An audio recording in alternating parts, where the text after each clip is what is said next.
Welcome friends. आज के video में हम देखेंगे विद्युत उत्पादन से रिलेटेड प्रश्न जो कि आपके एग्जाम में पूछे जाने की बहुत ज़्यादा संभावना है। तो चलिए मैं इस वीडियो को शुरू करता हूं। आज का हमारा पहला प्रश्न है, पावर प्लांट में टरबाइन को घुमाने वाले उपकरण को क्या कहते हैं।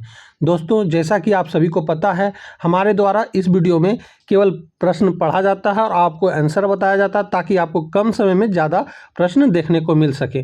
तो इस प्रश्न का सही उत्तर हो जाएगा option number C, prime mover. हमारा अगला प्रश्न है, पावर प्लांट में बिजली उत्पादन करने वाली मुख्य मशीन कौन सी है।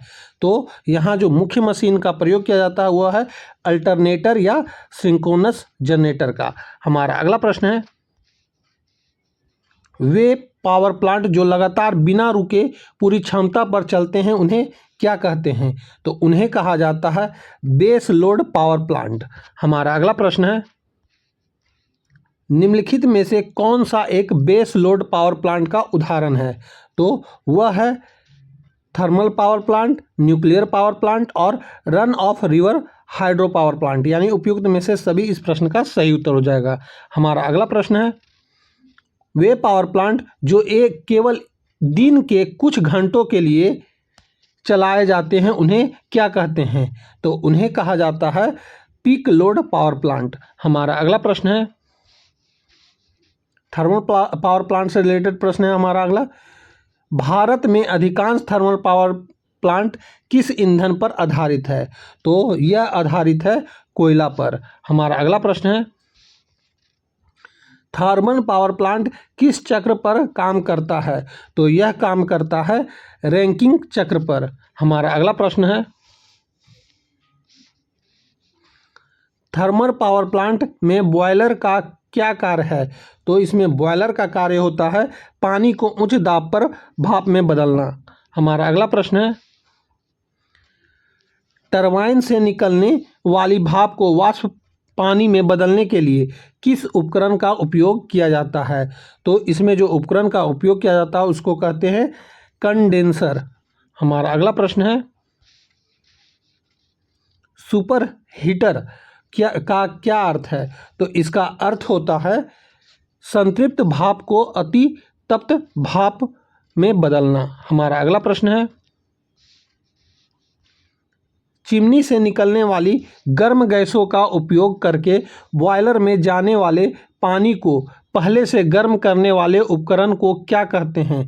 तो इसे कहा जाता है इकोनोमाइजर।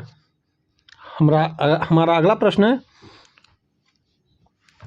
थर्मल पावर प्लांट में कोयले को जलाने से निकलने वाली राख को क्या कहते हैं।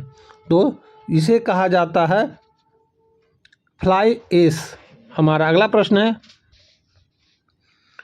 फ्लू गैसों से फ्लाई ऐश को हटाने के लिए किस उपकरण का उपयोग किया जाता है। तो इसमें जो उपकरण का उपयोग किया जाता है उसे कहा जाता है इलेक्ट्रोस्टैटिक प्रेसिपिटेटर। हमारा अगला प्रश्न है हमारा जल विद्युत पावर प्लांट से रिलेटेड है।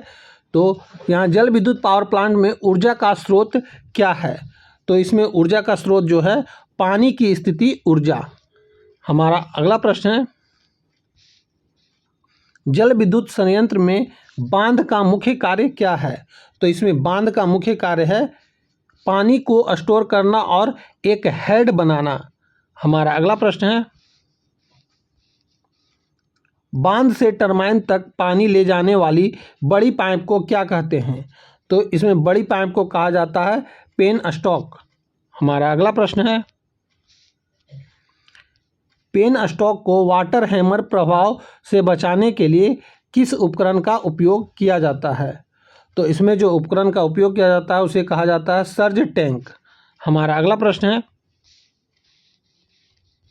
उच्च हेड और कम डिस्चार्ज के लिए किस प्रकार की टरबाइन का उपयोग किया जाता है। तो इसमें जो टरबाइन का उपयोग किया जाता है उसे कहा जाता है पेल्टन व्हील टरबाइन। हमारा अगला प्रश्न है, निम्न हेड और उच्च डिस्चार्ज के लिए कौन सी टरबाइन उपयुक्त है। तो इसमें जो उपयुक्त टरबाइन है वह है कंप्लान टरबाइन। हमारा अगला प्रश्न है, किस पावर प्लांट का रनिंग कास्ट सबसे कम होता है। तो वह पावर प्लांट है जल विद्युत पावर प्लांट। हमारा अगला प्रश्न है न्यूक्लियर पावर प्लांट से हमारा रिलेटेड प्रश्न है अगला। न्यूक्लियर पावर प्लांट में ईंधन के रूप में किसका उपयोग किया जाता है? तो इसमें ईंधन के रूप में यूरेनियम या प्लूटोनियम का उपयोग किया जाता है। हमारा अगला प्रश्न है न्यूक्लियर पावर प्लांट किस सिद्धांत पर कार्य करता है?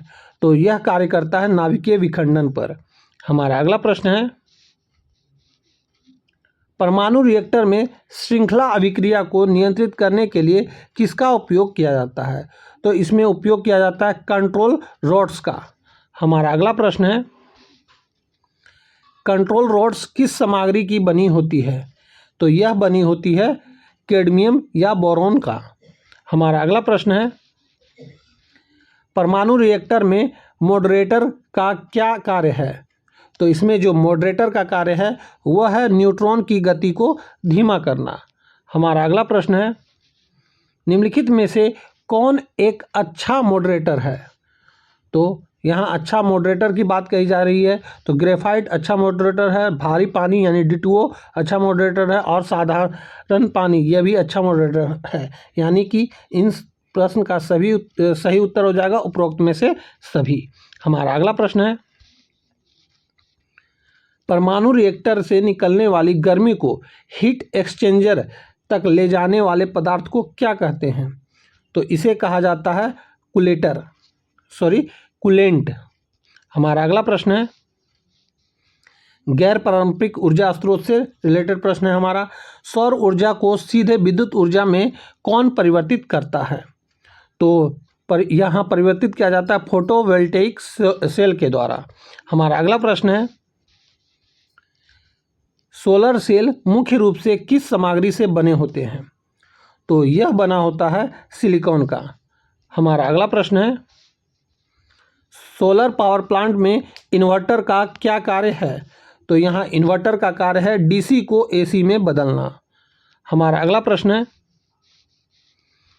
पवन चक्की किस ऊर्जा को विद्युत ऊर्जा में बदलती है?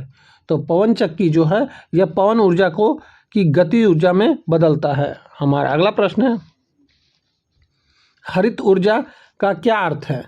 तो यहाँ हरित ऊर्जा की बात कही जा रही है, तो यह वह ऊर्जा है जो पर्यावरण को प्रदूषित नहीं करती। हमारा अगला प्रश्न है बायोमास ऊर्जा का स्रोत क्या है? तो इसका स्रोत है जैविक पदार्थ जैसे गोबर गैस, गोबर कृषि अवशिष्ट पदार्थ को कहा जाता है। हमारा अगला प्रश्न है